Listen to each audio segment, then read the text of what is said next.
로 예상됩니다. 수요일은 전국 곳곳에 비 소식이 나와 있습니다. 날씨였습니다.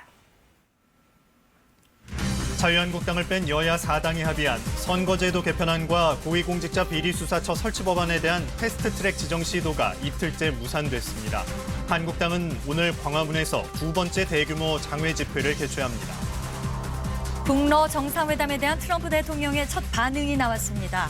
푸틴 대통령이 김정은 위원장과 한반도 비핵화를 논의한 것에 대해서 감사의 뜻을 전했습니다. 회담을 마친 김 위원장은 어제 서둘러 귀국길에 올랐습니다. 오늘로 4.27 판문점 선언 1주년을 맞았습니다. 한반도 평화 선순환 구조는 정착됐지만 비핵화 협상 난항 속에 구체적인 결실로 이어지지 못하고 있다는 평가가 나오고 있습니다. 마약 투약 혐의를 받고 있는 가수 박유천 씨가 구속됐습니다. 법원은 증거인멸과 도주 우려가 있다고 판단했습니다. 선거제도 개편안과 고위공직자 비리수사처 설치 법안을 패스트트랙으로 지정하려는 시도가 이틀째 무산됐습니다. 자유한국당은 오늘 오후에 대규모 장외 집회를 열어 패스트트랙 지정 반대의 뜻을 모을 계획입니다. 홍성희 기자의 보도입니다. 전자 입법 발의 시스템을 이용해 가까스로 법안 제출을 마친 여야 4당은 어제 저녁 정치개혁특위와 사법개혁특위를 동시에 열려고 시도했습니다. 하지만 한국당이 회의장 입구를 막아섰고 비켜달라, 못 비킨다 고성이 되풀이됐습니다. 원천 무효! 원천 무효! 회의를 방해하지 마십시오. 사개특위는 한국당을 피해 장소를 옮겨 회의를 개의했고 공수처 설치, 검경수사권 조정 법안을 일단 패스트트랙 지정 안건으로 상정했습니다. 하지만 표결로 패스트트랙 지정을 마치기엔 의원 숫자가 부족했습니다. 18명 중 11명의 찬성이 필요한데 바른미래당 최이배, 평화당 박지원 의원이 출석하지 않았습니다. 회의 자체가 정당한지를 두고도 1시간 가까이 말싸움만 진행되다 회의는 끝났습니다. 이 회의 자체가 근본적으로 원천 무효다. 사보임도 무효고. 적법한 회의 진행을 가로막고 위원장의 진입도 막고 그렇게 들어놓고 선거법 개정안을 논의할 정치개혁특위는 한국당의 봉쇄로 회의 자체를 시작하지 못했습니다. 여야 4당은 다음 주 초 두 특위를 열어 다시 패스트트랙 지정을 시도할 계획입니다. 한국당은 오늘 오후 대규모 장외 집회를 열어 패스트트랙 지정 반대 뜻을 모으고 문재인 정부를 전방위적으로 비판할 계획입니다. KBS 뉴스 홍성입니다. 트럼프 미국 대통령이 푸틴 러시아 대통령의 북러 정상회담 성명에 고맙다고 말했습니다. 북한과 러시아 회담의 주요 의제 가운데 비핵화와 북미 대화 부분에 대해서만 반응했습니다. 워싱턴 김웅규 특파원의 보도입니다. 북한과 러시아 정상회담에 대해 트럼프 대통령이 첫 반응을 내놨습니다. 푸틴 러시아 대통령이 비핵화와 북미 대화를 언급한 부분에 대한 감사였습니다. I appreciated President Putin's statement yesterday. He wants to see it done also. I think there's a lot of excitement toward getting a deal done with North Korea. 러시아와 함께 중국도 미국을 돕고 있다고 말했습니다. 두 나라 모두 바로 옆 북한에 핵무기가 있는 걸 원치 않기 때문이라고 했습니다. 앞서 폭스뉴스와의 인터뷰에서도 푸틴 러시아 대통령이 북한과의 비핵화 협상을 도울 수 있는 것은 좋은 일이라고 말한 것을 봤다고 했습니다. 중국도 큰 도움이 된다고 했습니다. 하노이 협상 결렬 후 북한이 러시아 중국과의 관계를 밀착시키며 입지를 넓히려 한다는 분석은 애써 외면한 것으로 보입니다. 북한 체제 보장이나 미국의 협상 태도 변화 요구 등에 대한 언급은 없었습니다. 북미 협상 질문엔 잘 되고 있다고 답했습니다. I think they're doing very well with North Korea. A lot of progress is being made. 그러나 구체적으로 어떤 진전이 이루어지고 있는지는 말하지 않았습니다.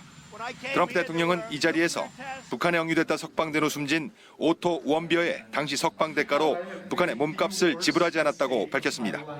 북한이 원비어 치료비 등으로 200만 달러를 청구했고 미국이 여기에 서명했다는 보도에 대한 반응입니다. 북미 간 대화 없는 교착 상태가 이어지고 있습니다. 시간 싸움하고 있다는 분석도 있습니다. 겉으로 보기에 북한이나 미국이나 시간은 자기 편이라 여기고 있는 듯합니다. 워싱턴에서 KBS 뉴스 김웅규입니다. 김정은 북한 국무위원장은 2박 3일의 방러 일정을 모두 마무리했습니다. 블라디보스토크 시찰 일정을 대폭 축소하고 예상보다 빨리 귀국길에 올랐는데요. 그 배경에 관심이 쏠립니다. 보도에 김경진 기자입니다.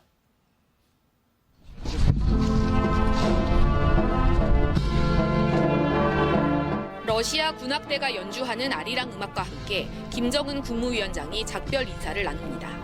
현지 시간 오후 3시 반, 김 위원장은 2박 3일의 방러 일정을 마무리하고 전용 열차에 몸을 실었습니다. 출발에 앞서 김 위원장은 2차 대전 전몰용사 추모시설을 찾아 헌화했습니다. 이어 연해주 주지사 주재 오찬에 참석했는데 이용호 외무상과 최선희 제1부상, 현송월 삼지연 관현악단장 등이 배석했습니다. 오찬이 열린 식당은 부친인 김정일 국방위원장이 17년 전 방문했던 곳이었습니다. 하지만 이 밖의 수족관과 빵 공장 등 현지 관광지와 경제시설 시찰은 진행되지 않았습니다. 현지 언론은 김 위원장이 밤 10시까지 현지 시찰을 하다가 떠날 예정이었지만 출발 시간이 앞당겨졌다고 보도했습니다. 조기 귀국의 정확한 이유는 알려지지 않았지만 일각에서는 김 위원장의 동선이 사전에 노출되면서 북한이 경호에 부담을 느낀 것 아니냐는 분석을 내놓고 있습니다. 또 푸틴 대통령이 중국으로 떠난 상황에서 홀로 러시아에 남아있는 것이 부적절하다고 판단했을 가능성도 있습니다. 김 위원장의 첫 방러 일정이 마무리됨에 따라 앞으로 러시아까지 참여하는 한반도 비핵화 외교전이 본격화될 전망입니다. KBS 뉴스 김경진입니다. 중국 1대1로 정상 포럼에 참석한 북한의 김영재 대외 경제상을 KBS 특파원이 만났습니다. 북러 정상회담에서도 제재 완화나 북미 대화 지렛대를 찾지 못한 실망감 때문인지 미국과 우리에 대한 강경 발언을 내놨습니다. 베이징 강민수 특파원의 보도입니다. 중국 1대1로 정상 포럼에 북한 대표로 김영재 대외 경제상이 참석했습니다. 2016년부터 대외 경제 협력과 투자 유치, 무역을 총괄해온 북한의 경제통입니다. 대북 제재에 대한 입장을 묻자 신경질적인 답변이 나옵니다. 제재하는 거 재미나면 계속 하라고. 우리는 상관 안 해. 100년 하고프면 100년 하고 1000년 하고프면. 제재 해제에 목매고 있지 않다는 걸 애써 강조합니다. 그런데 영향 받을 수 있다고 생각은 없어요. 에너지라고 뭐 지금 생산량이 작년에 비해서도 올해 상당히 많이 올라갔고. 중국과의 경제 협력에 대해서는 별로 기대하지 않는 눈치입니다. 중국과 그 경제 협력 추가로 조금 더 할 만한 게 있나요? 아무래도 또 유엔 안보리서 성원국이니까. 지난 22일 시작된 한미연합 편대군 종합훈련에 대해선 불평을 쏟아냈습니다. 남쪽에서 자꾸 눈치 보니까 그러지. 뭐 때문에 자꾸 미국 사람들 눈치 보고 평화롭게 전쟁이 없는 나라에서 살자 이렇게 약속하고 돌아앉아서 군사훈련을 못 하라고. 비핵화 의지는 거듭 강조했지만 단계적으로 해야 한다며 미국이 물러설 것을 주장했습니다. 미국하고도 우리 특별한 계획 가지고 있는 거 없어. 집권 방식으로 하면 안 돼. 정치적인 계산 방식을 바꿔야 돼. 미국 탓을 하면서도 협상의 여지는 열어놨습니다. 그의 강경한 어조에선 러시아에서도 중국에서도 마땅한 지렛대를 찾지 못한 어떤 초조함이 엿보였습니다. 베이징에서 KBS 뉴스 강민수입니다. 오늘 오전 1시 10분 06초에 제주도 제주시 북서쪽 52km 해역에서 규모 2.5의 지진이 발생했다고 기상청이 밝혔습니다. 진앙은 북위 33.79도, 동경 126.09도이며 지진 발생 깊이는 17km입니다. 기상청은 지진 피해는 없을 것으로 예상된다고 밝혔습니다.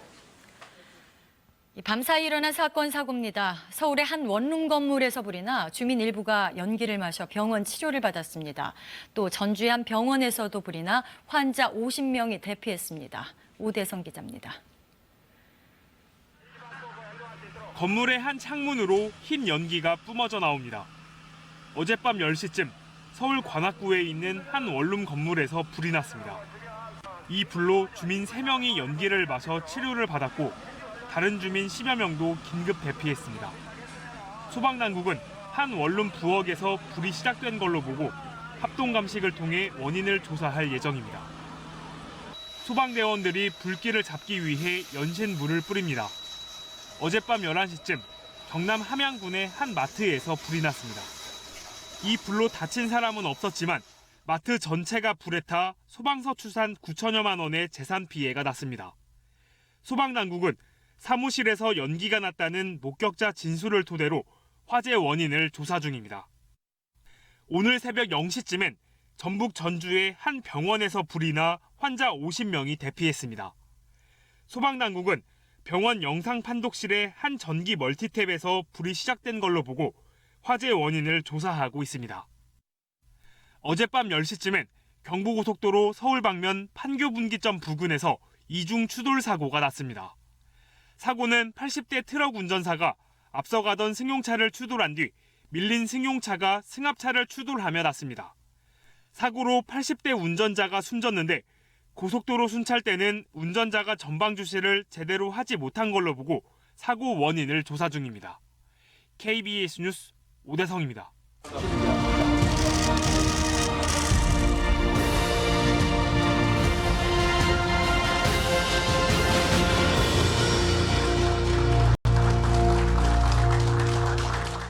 오늘로 4.27 남북정상회담 1주년이 됐습니다. 남북정상이 완전한 비핵화를 천명하며 한반도 평화 선순환 구조가 정착됐는데요. 상당수 합의사항들이 첫걸음은 뗐지만 비핵화 협상 난항으로 구체적 결실로 이어지지는 못하고 있습니다. 지난 1년간의 성과와 과제를 유지향 기자가 짚어봤습니다. 사상 처음으로 북한 최고 지도자가 우리 땅을 밟고 반갑습니다. 이어 문 대통령의 깜짝 월경과 도보다리 단독회담까지. 파격의 연속이던 역사적 현장에서 이제 평화의 음악이 울려 퍼집니다. 판문점 선언 1주년을 하루 앞두고 진행된 기념행사 예행연습. 곳곳에서 그날의 감동이 되살아납니다. 1년 전 두 정상이 완전한 비핵화 의지를 천명하며 긴장감으로 상징되던 남북관계는 극적 화해 무드로 바뀌었습니다. 완전한 비핵화를 통해 핵 없는 한반도를 실현하는 것이 우리의 공동 목표라는 것을 모두 세 차례 이어진 남북정상회담은 두 번의 북미정상회담을 견인하며 한반도 평화 여정의 선순환 구조가 정착됐습니다. 판문점 선언의 군사적 긴장 완화 합의는 9.19 합의서 채택, 비무장지대 내 감시초소 철거로까지 이어졌습니다. 철도도로 연결사업 추진과 함께 이산가족 상봉도 이뤄졌고 개성 남북연락사무소도 설치됐습니다. 하지만 하노이 회담이 성과 없이 끝나고 그 여파로 대북 제재가 계속되면서 대부분의 남북교류 협력은 속도를 내지 못하고 있습니다. 김 위원장의 답방도 기약이 없습니다. 올 상반기에 남북 정상회담이 열려야 되겠죠. 그걸 계기로 해서 한미 정상회담이 다시 열리고 북미 정상회담이 열리고 10여 년 만에 복원된 남북 관계가 북미 관계에 영향을 받는 상황. 다시 한번 중재를 통해 돌파구를 마련해야 한다는 지적입니다. KBS 뉴스 유지향입니다. 우리 국민 10명 가운데 7명은 4.27 남북정상회담이 남북관계에 긍정적 영향을 미쳤다고 평가한 것으로 나타났습니다. 향후 남북관계에 대해서도 절반 이상이 긍정적으로 전망했습니다. 남북정상회담 1주년을 맞아 KBS가 실시한 여론조사 결과를 이효용 기자가 전해드립니다. 11년 만에 남북 정상이 만난 4.27 판문점 정상회담. 남북 관계에 어떤 영향을 미쳤는지 물었습니다. 매우 또는 다소 긍정적인 영향을 미쳤다는 응답이 71%로 변화가 없었다거나 부정적인 영향을 미쳤다는 응답보다 훨씬 많았습니다. 4.27 정상회담 뒤 1년간 남북관계에서 가장 인상적이었던 일로는 25.8%가 문재인 대통령의 평양 능라도 경기장 연설과 백두산 방문, 23.3%가 비무장지대 긴장 완화 조치를 꼽았습니다. 향후 북핵 문제는 쉽지는 않지만 해결될 것이라는 전망이 44.8%로 가장 많았지만 당분간 해결이 어려울 것이라는 의견도 32.4%로 만만치 않았습니다. 북핵 문제 해결을 위해선 응답자의 절반 이상이 북한의 진정성 있는 비핵화 조치가 가장 필요하다고 답했습니다. 문재인 정부의 대북 정책에는 43.1%가 대체로 찬성한다고 했지만 대체로 반대한다는 응답도 23.6%를 차지했습니다. 김정은 위원장의 서울 답방에 대해서는 77.2%가 매우 또는 대체로 찬성한다고 답했습니다. 향후 남북 관계에 대해서는 43.2%가 다소 긍정적으로 전망했고 그저 그렇다는 응답이 24.2%로 뒤를 이었습니다. 이번 조사는 KBS 공영미디어연구소가 전국 만 19세 이상 남녀 1,124명을 대상으로 이달 23일부터 25일까지 사흘간 인터넷 설문조사로 진행했으며 95% 신뢰 수준의 표본 오차는 플러스 마이너스 2.9%포인트입니다. KBS 뉴스 이효용입니다. 4.27 판문점 선언 1주년을 맞아 오늘 저녁 판문점에서 평화 퍼포먼스 행사가 열립니다. 오늘 행사는 한국과 미국, 일본, 중국 등 4개국 예술인들이 판문점 선언 1주년을 축하하는 다양한 문화 행사들로 진행됩니다. 남북 정상회담 당시 양 정상이 마주했던 군사분계선과 도보다리 등 판문점 내 5곳에 특별 무대 공간이 마련돼 예술인들의 연주와 설치 미술작품 전시, 영상 상영 등을 선보이고 문재인 대통령은 영상 메시지를 보낼 예정입니다. 4.27 남북정상회담 1주년을 맞아 미국 전문가들에게 교착 상태를 타개하기 위해서 어떤 노력이 필요한지를 들어봤습니다. 리퍼트 전 주한미국 대사는 북미가 실무 협상에서 진전을 이뤄야 한다고 제안했고 미 평화연구소의 북한 전문가는 시간이 지연되는 것을 경계하면서 북미가 유연성을 발휘해야 한다고 말했습니다. 워싱턴 이재원 특파원입니다. 마크 리퍼트 전 주한 미국 대사는 하노이 회담 결렬과 관련 북한의 준비가 아직 덜 된 것으로 보인다고 말했습니다. The change needs to occur in North Korea. And at this point, it doesn't seem like the North Koreans have been ready or willing to effectuate meaningful change in their policy. 톱다운 방식도 좋지만 북미가 실무 협상에서 진전을 이뤄야 한다고 강조했습니다. Do I think another summit could be in the cards? Absolutely. But would I like to see working level talks and working level progress? I think that is really important in facilitating a successful outcome to a third summit. 북미가 비핵화 빅딜과 단계적 동시 이행을 각각 주장하는 상황.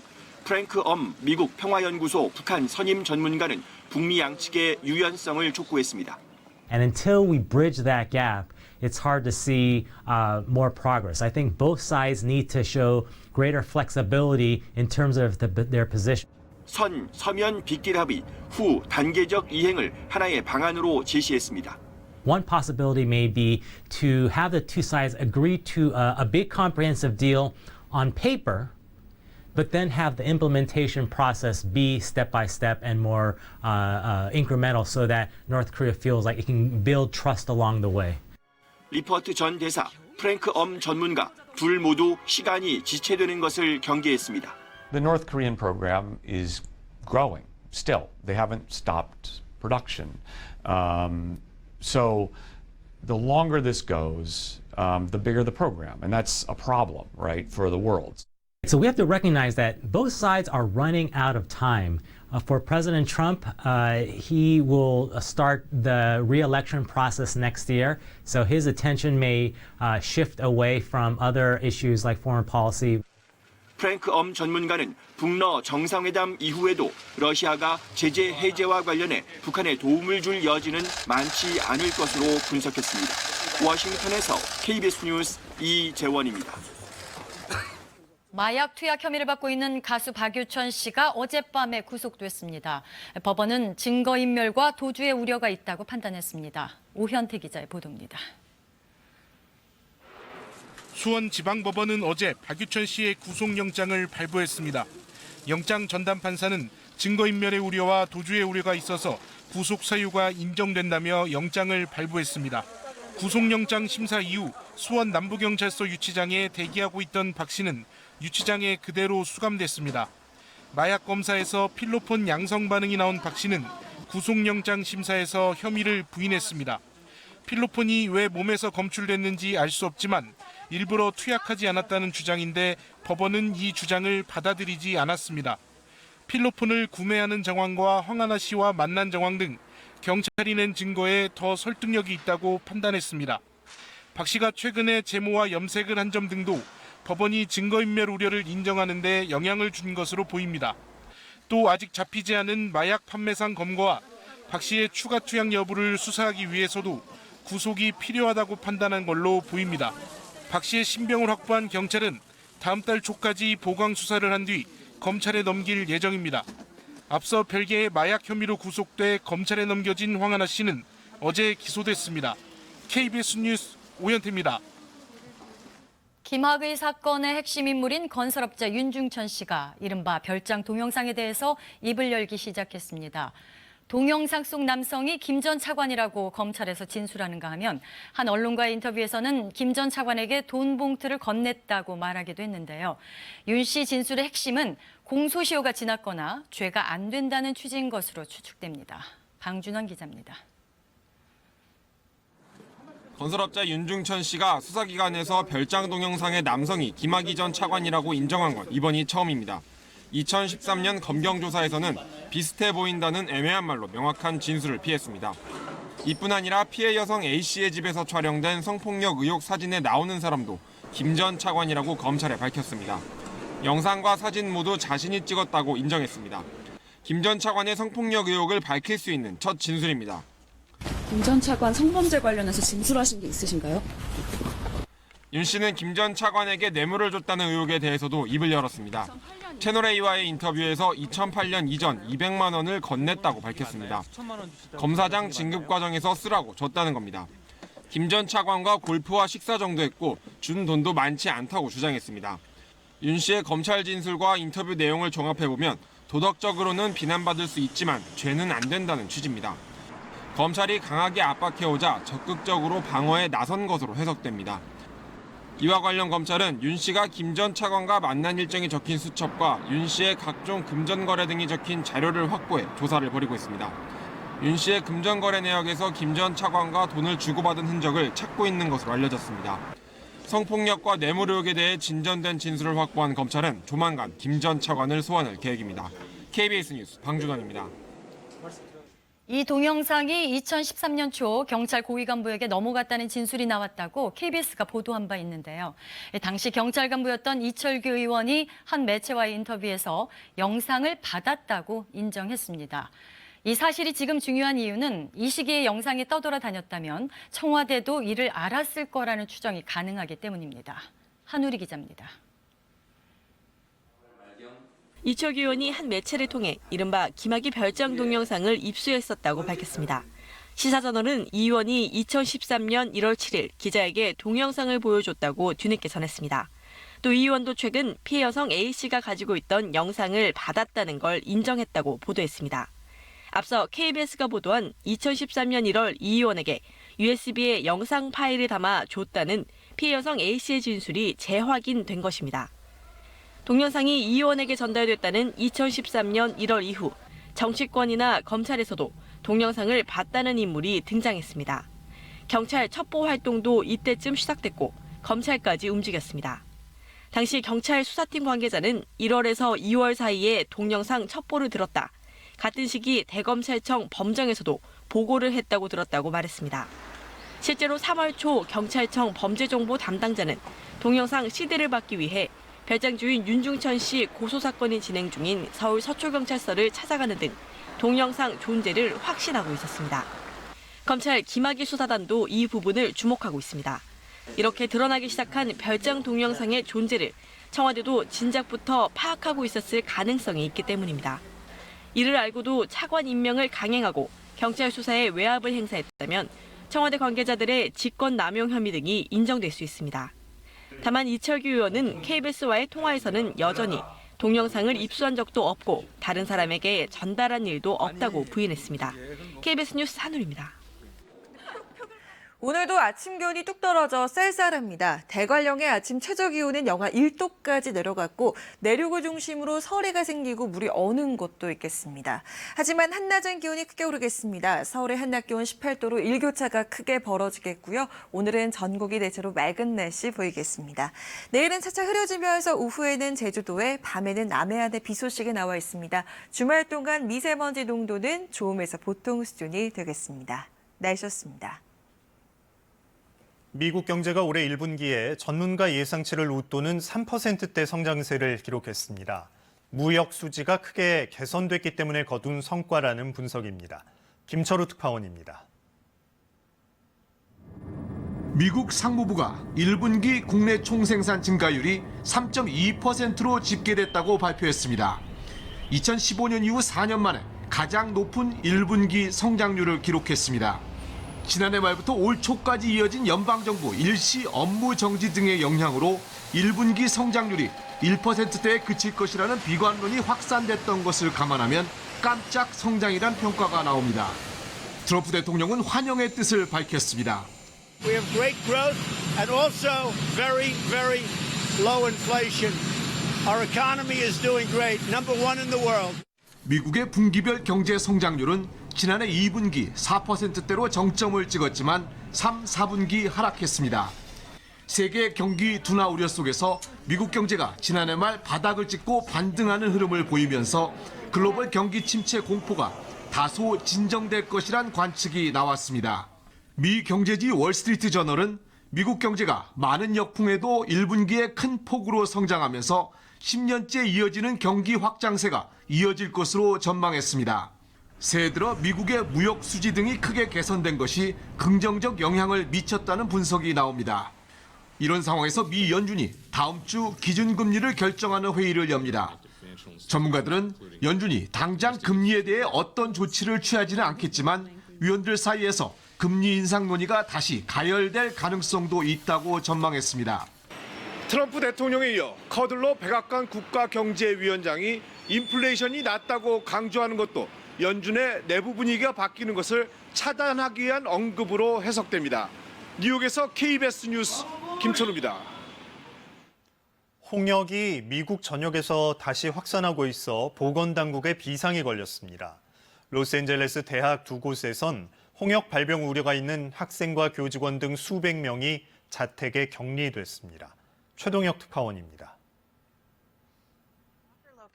지난 2000년 미국에서 박멸됐다고 선언했던 홍역이 다시 번지고 있습니다. 워싱턴 주와 뉴욕 주 등 20여 개 주에서 수백 건의 홍역이 확인되고 있습니다. The complications from it can be pneumonia, encephalitis, or swelling of the brain, and which could lead to death. Either one of those could. 미국 질병예방관리센터는 올해 들어 695건의 홍역 발병을 확인했습니다. 25년 만에 최고치입니다. 홍역은 인구가 밀집된 서부 캘리포니아까지 위협하고 있습니다. It is highly contagious and can stay in the air for up to 2 hours after a person who is sick with measles coughs or sneezes inside of a room. 미국 로스앤젤레스 캘리포니아 대학, 즉 UCLA와 캘리포니아 주립대는 현지 시각 24일 홍역 발병 우려가 있는 학생과 교직원 수백 명을 자택에 격리했습니다. It feels like an old thing. It was supposed to be eradicated. It should have been eradicated so many years ago. It's worrying to know that it's going on in the same place that I spend so much time. 미국 보건당국은 올해 홍역 환자 가운데 76%는 홍역 백신을 맞지 않았다고 밝혔습니다. 백신에 대한 근거 없는 불신이 확산해 홍역이 다시 번지고 있다는 겁니다. 따라서 보건 전문가들은 아이들이 6살이 되기 전에 2번의 홍역 예방접종을 하라고 권고하고 있습니다. 로스앤젤레스에서 KBS 뉴스 최동혁입니다. 지금 세계는 나라 밖 소식입니다. 브라질에서는 전국에 흩어져 있던 인디오 부족민들이 수도 브라질리아로 모여서 대규모 시위를 벌였습니다. 브라질 대통령이 인디오들이 거주하는 보호구역을 조정하려 하자 땅을 뺏길 수 없다며 반발하고 있습니다. 상파울루 이재환 특파원입니다.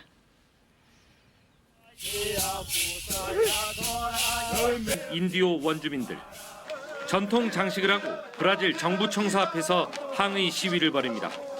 수천여 명의 인디오 원주민들이 자신들의 땅을 지키기 위해 24일부터 수도 브라질리아에 몰려들었습니다. A gente não tem medo.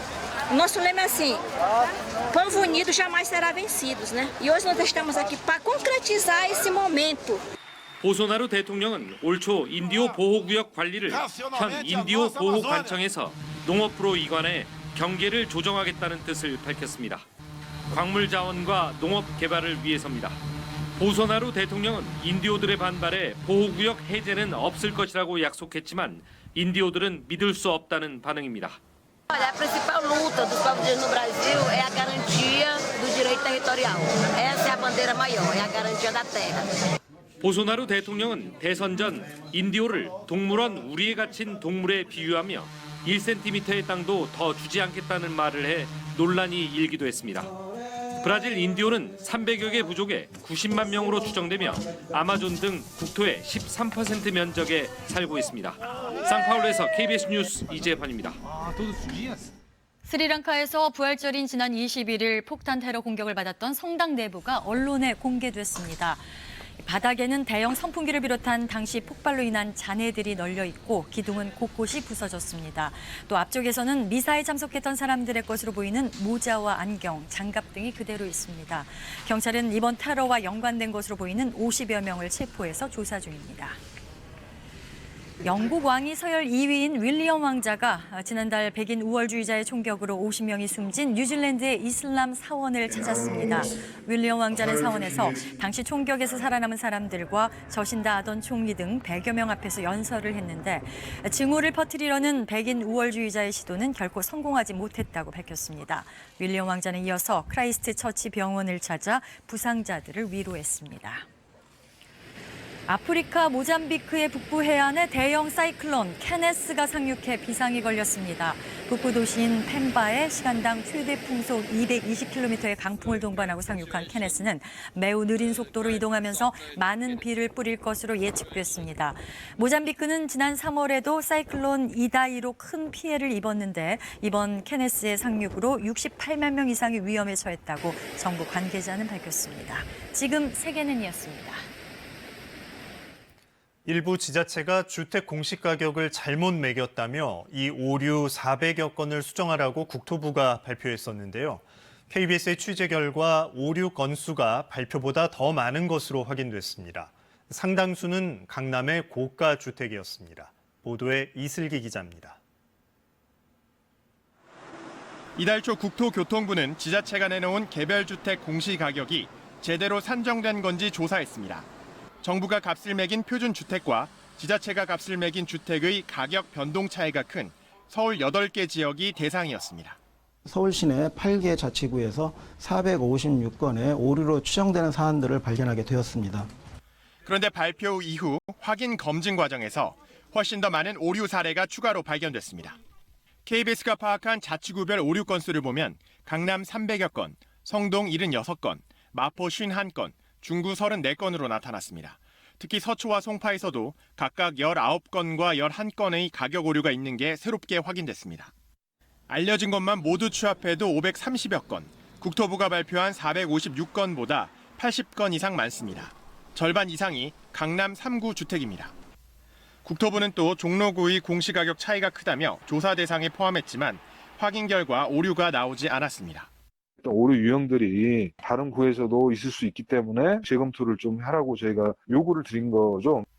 지자체들은 정부가 공시가격 산정 지침을 뒤늦게 전달했기 때문에 혼선이 빚어진 거라고 해명했습니다. 좀 너무 늦게 내려왔죠. 그죠? 이미 거의 산정 끝나고 좀 준비를 해서 다음에 조금 세밀하게 좀 했으면 좋겠어요. 개별주택 공시가격 확정일은 30일. 오류 건수가 불어난 만큼 행정 혼란과 국민들의 불신도 커질 것으로 보입니다. KBS 뉴스 이슬기입니다. 국내 크루즈 터미널 가운데 가장 큰 인천항 크루즈 터미널이 어제 개장했습니다. 현재 세계에서 가장 큰 초대형 크루즈선도 접안할 수가 있어서 국내 해양 관광 활성화에 기폭제가 될 것으로 기대됩니다. 박재우 기자가 보도합니다.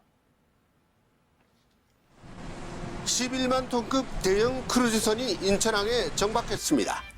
5성 호텔급 숙소에 대극장에서는 화려한 공연이 펼쳐지고 워터슬라이드를 갖춘 수영장에 최고급 레스토랑과 카지노까지 바다 위의 특급 호텔에 대한 기대감으로 승객들은 벌써 설렙니다. 편하잖아요. 짐 붙이는 것도 편하고 크루즈 내에 있는 모든 시설이 일단 호텔보다도 더 깔끔하고 해서 저는 만족해요. 이 크루즈선이 접안한 곳은 새로 개장한 인천항 크루즈 전용 터미널. 세계에서 가장 큰 22만 5천 톤급 초대형 크루즈선도 접안할 수 있는 국내 최대 규모입니다. 대형 크루즈선이 한 번 입항하면 관광과 쇼핑, 항만시설 사용 등으로 최소 20억 원 이상의 직접적인 경제 효과가 예상됩니다. 중국, 대만, 일본까지 이렇게 엮어서 라인을 갖다 확충할 수 있는 그런 방안들도 모색해야 될 것으로 이렇게 생각합니다. 전용 터미널 개장에 따라 앞으로 해마다 100회 이상 인천항에 크루즈선을 유치할 예정입니다. 크루즈 관광 활성화를 위해 인천시는 북한 남포항과 중국 텐진항을 잇는 신규 항로 개설을 정부에 요청했습니다. 또 중국 10개 항로를 오가는 카페리가 접안할 신국제여객터미널이 오는 12월 개장하면 인천항은 동북아 해양 관광의 거점이 될 것으로 기대됩니다. KBS 뉴스 박정우입니다. 서울시 산하 SH공사의 한 고위 간부가 수련회 자리에서 여직원들을 성추행했다는 의혹이 제기됐습니다. SH공사는 사건이 일어난 지 13일이 지나서야 해당 간부를 대기 발령하고 조사에 들어갔습니다. 조지영 기자가 취재했습니다. 이번 달 11일 SH노동조합은 1박 2일 일정으로 충남 모 리조트에서 대의원 수련회를 가졌습니다. 인사 담당 고위 간부 이모 씨도 참석했습니다. 식사를 마치고 이어진 2차 술자리에서 성추행 의혹이 불거졌습니다. 여직원의 이름으로 서울시 의원들에게 발송된 편지에는 이 씨가 당시 술자리에서 여직원들의 주머니에 손을 넣는 등 부적절한 신체 접촉을 했다고 적혀 있습니다. 또 이런 사실이 사장과 감사에게 보고됐지만 사측이 숨기려 한다고 주장했습니다. SH 측은 김세용 사장이 사건 발생 닷새 뒤인 16일에 관련 내용을 인지했다고 밝혔습니다. 하지만 성추행 가해자로 지목된 이 씨는 다음 날인 17일 해외로 일주일간 연수를 떠납니다. 부실 대응 아니냐는 서울시 의회의 지적이 이어졌고 SH는 사건이 일어난 지 13일 만인 24일 이 씨를 무보직 대기 발령하고 본격 조사를 시작했습니다. SH공사는 성추행 사실을 바로 인지하면은 피해자와 가해자를 분리를 해야 되고 성추행한 가해자에게 직무로부터 배제를 하거나 직위를 해제를 해야 됨에도 불구하고 이 씨는 KBS와의 전화 통화에서 피해자들에게 사과했고 조사에 성실히 임하겠다면서도 여직원의 이름의 편지 내용은 사실과 다른 부분이 있다고 밝혔습니다. 대기 발령 전 이 씨가 맡고 있던 인사 담당 업무에는 성희롱 예방과 교육도 포함돼 있습니다. KBS 뉴스 조지연입니다. 서울대 동물 실험 도중에 죽은 복제견 메이는 인천공항 검역본부에서 활동한 특수 목적견 가운데 한 마리였습니다. 이처럼 특수 목적으로 활동하는 개들을 복제견으로 대체하기 위해서 정부기관들이 복제견을 도입했는데요. 능력과 성과가 기대에 못 미치자 일부 기관에서는 복제견 사업을 잇따라 중단한 것으로 드러났습니다. 김수영 기자입니다. 지난 2012년 농촌진흥청에서 태어난 독일 셰퍼트종 2마리. 산악실종자 수색에서 우수한 성과를 거둔 인명구조견 백두를 복제한 개들입니다. 아비가 가지고 있는 뛰어난 유전 능력 자체가 그대로 전달되기 때문에 대대적으로 홍보에 나섰지만 실제 결과는 신통치 않았습니다. 취재 결과 2마리 모두 훈련 도중 고관절 이상으로 탈락해 한 마리는 농촌진흥청에 반납됐고 한 마리는 일반 가정에 분양됐습니다. 황우석 박사가 이끄는 민간 기업에서 탄생시킨 복제견들도 성과가 좋지 못했습니다. 황 박사는 소방청에 복제견 4마리를 기증했는데 이 가운데 2마리가 병사했고 한 마리는 훈련에 통과했지만 고관절 질환이 생겨 일반 가정에 분양됐습니다. 지금까지 남은 건 단 한 마리. 이후 소방청의 복제견 도입은 중단됐습니다. 얘도 마찬가지지만 일반 견과 비교해 봤을 때 그렇게 뭐 훈련의 효율성이나 그 능력이 좋다라고 말씀 못 드리거든요. 경찰도 마찬가지입니다. 농진청과 황우석 박사에게서 폭발물 탐지용 등으로 복제견 70여 마리를 들여오다 2017년부터 추가 도입을 중단했습니다. 지난해 경찰견 운영요원 30명을 설문조사한 논문입니다. 복제견 사업은 불량률이 높고 훈련성이 떨어진다. 복제견 사업은 실패한 것으로 보인다며 응답자 대부분이 부정적으로 답했습니다. 비윤리적 동물 실험 문제까지 불거진 가운데 특수 목적을 위한 복제견 사업의 실효성에도 의문이 제기되고 있습니다. KBS 뉴스 김수연입니다. 이번 주에 개봉한 영화 어벤져스의 새 시리즈가 흥행몰이를 하고 있습니다. 무엇보다 스크린 점유가 두드러졌는데 스크린 독과점 문제는 우리 영화 산업의 오래된 논란거리지요. 정부가 법 개정을 검토하고 나섰습니다. 송영국 기자가 보도합니다.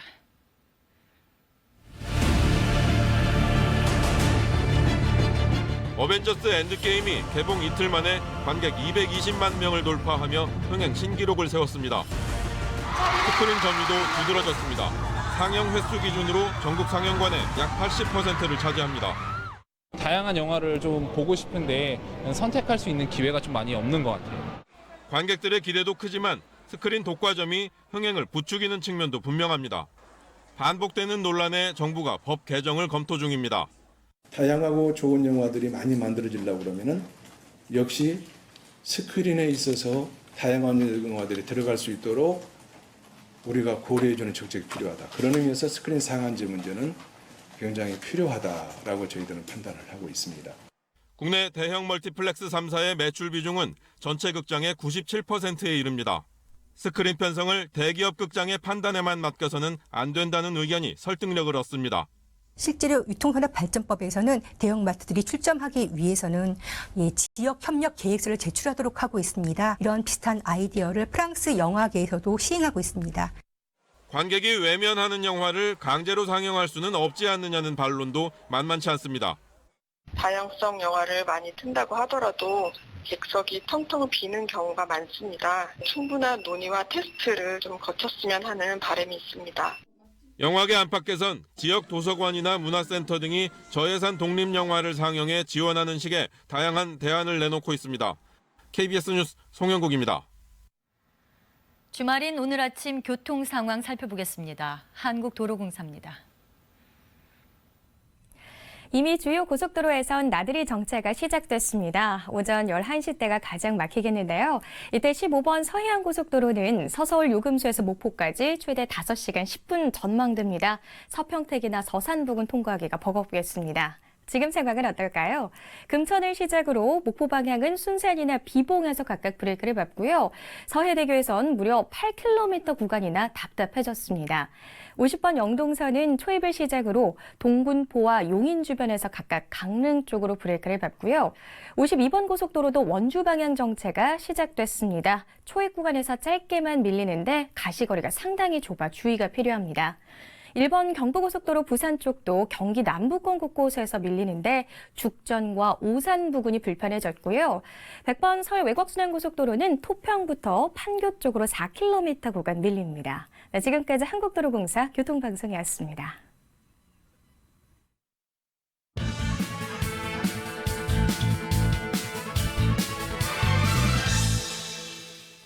일 년 전 오늘 70년 대결 역사에 종지부를 찍으러 왔다는 김정은 위원장의 판문점 발언은 한반도 정세 전환의 신호탄이었습니다. 3번의 남북 정상과 2번의 북미 정상회담으로 평화체제 구축과 비핵화를 위한 치열한 협상이 진행됐습니다. 하지만 비핵화 협상은 현재 교착 상태에 빠졌고 남북 관계도 주춤하고 있습니다. 미국은 대북 제재를 쉽사리 안 풀겠다는 방침이고 북한은 중국과 러시아에 기대며 장기전 태세를 노골화하고 있습니다. 판문점 선언 1주년을 맞아 비핵화 협상에 꼬인 실타래를 풀 묘수가 절실한 상황입니다. 특히 우려되는 것은 앞으로 협상이 한층 복잡해질 가능성이 높아졌다는 겁니다. 푸틴 러시아 대통령은 그제 김정은 위원장과의 첫 정상회담에서 북한의 체제 안전 보장과 육자 회담의 필요성을 제기했습니다. 주먹의 법이 아닌 국제법이 필요하다며 미국의 견제구도 날렸습니다. 북미 간에 진행되어 온 비핵화 협상에 발언권을 행사하겠다는 의도로 보입니다. 북한이 이미 최고인민회의에서 자력갱생과 장기전을 선언한 마당에 중국은 물론 러시아까지 북한과의 공동전선에 나선 겁니다. 강력한 대북 제재를 바탕으로 일괄 타결을 고수하고 있는 미국으로선 제재 균열을 우려하는 상황입니다. 기존 비핵화 협상의 틀이 흔들리고 한미 대 북중러의 진영 구도가 형성될 경우 한반도 정세는 다시 4.27 선언 이전으로 돌아갈 가능성도 배제할 수 없습니다. 다행인 것은 북한이 협상의 판을 깨지는 않겠다는 방침이고 북미 정상 간 신뢰의 끈도 아직 유지되고 있습니다. 이 시점에서 우리 정부는 대북 대미 전략을 치밀하게 가다듬어야 합니다. 먼저 북한에 대해선 포괄적 비핵화 합의가 최선의 방책이라는 점을 특사 파견이나 물밑 접촉을 통해 끊임없이 설득해야 합니다. 4차 정상회담도 성사시켜야 합니다. 미국 정부에는 북한과의 실무 접촉 재개를 위한 실효성 있는 방안을 제시해야 합니다. 비핵화 협상이 장기전 조짐을 보이는 만큼 인내심을 갖고 차근차근 협상 복원을 위한 기초를 쌓아야 합니다. 뉴스 해설이었습니다.